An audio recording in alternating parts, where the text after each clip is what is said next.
Ever wonder about life's mysteries and how what we may not be aware of could be affecting the outcomes of we here on Earth?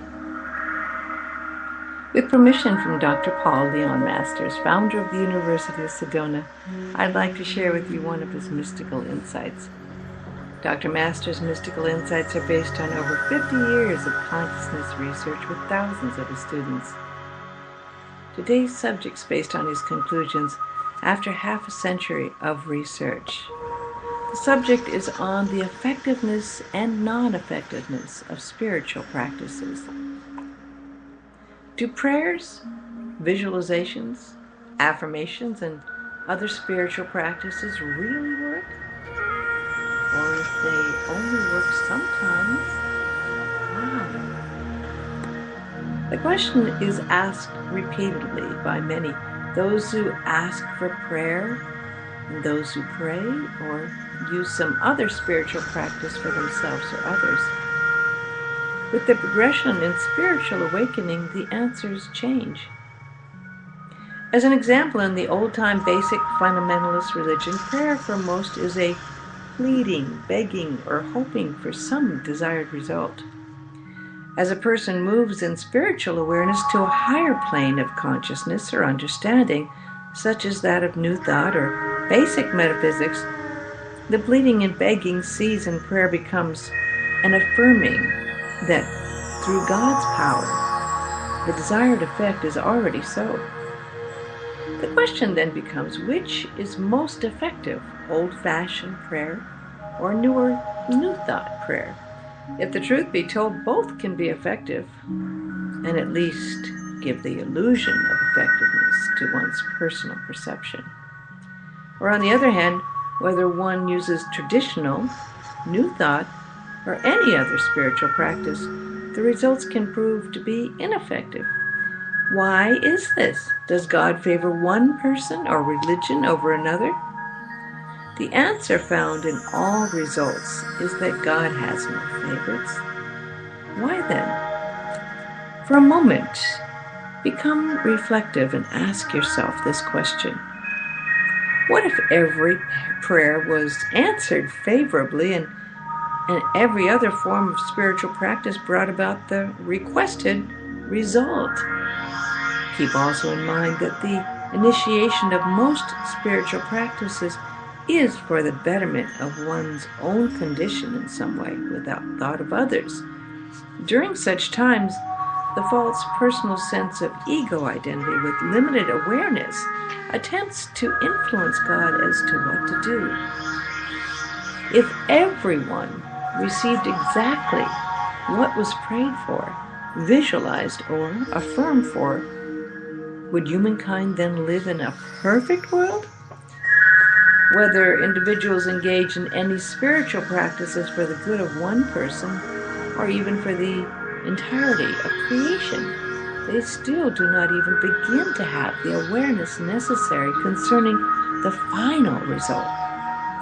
Instead of a perfect world, there would be chaos. The reality is that humankind collectively, as it exists in consciousness on this physical plane of existence, does not possess a sufficient awareness to truly know what to ask for or desire. Only universal presence, or God, knows what is best for any one person or the totality of universal existence. The answer?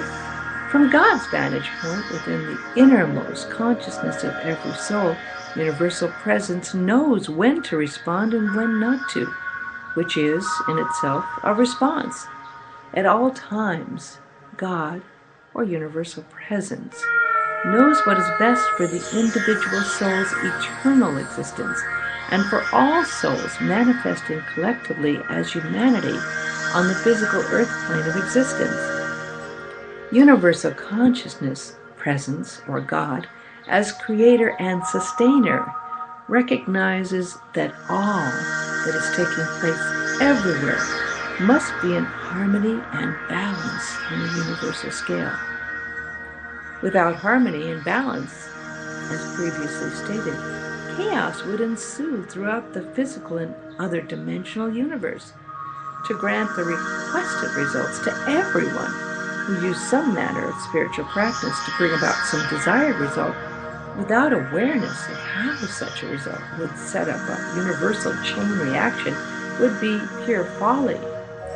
When any spiritual practice is an attunement and alignment with universal will, results will seem to take place. The lack of results will seem to be the outcome when the spiritual practice is not in attunement and alignment with universal presence or God's will. Keep in mind that this is true whenever the false personal sense of ego identity is engaged in any spiritual practice, and that universal presence or God is totally in control at all times. There comes a time in the life of every soul that an emptying out of personal ego takes place, with the subsequent replacement by universal God presence consciousness. The intention is to bring the energy field of the soul's human manifestation into greater harmony, balance, or alignment with manifesting universal energy or universal God consciousness spirit. In this way, it is universal consciousness or God entering into the awakening person's surface frontal consciousness that creates the prayer, visualization, affirmation, or other spiritual practice, and the personal ego is less and less involved. It is then God who creates the prayer that is prayed. It is then God who visualizes the visualization. It is then God who affirms the affirmations. It is then God who is directing any other spiritual practice. As this emptying out is always a work in progress while the soul is in human form, this alteration is not taking place 100% of the so-called time.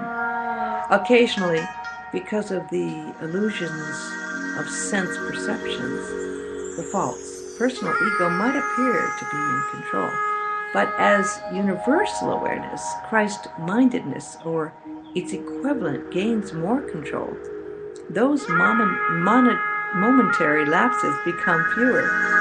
Summing up, suffering, whether in oneself or in others, cries out for relief, and it is a human reflex to pray, visualize, or affirm, or engage in spiritual practice.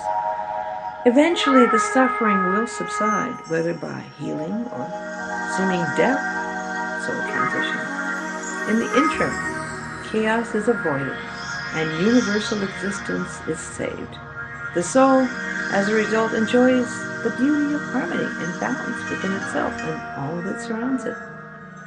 Always keep in awareness that universal presence is eternally in control for the ultimate good of every soul.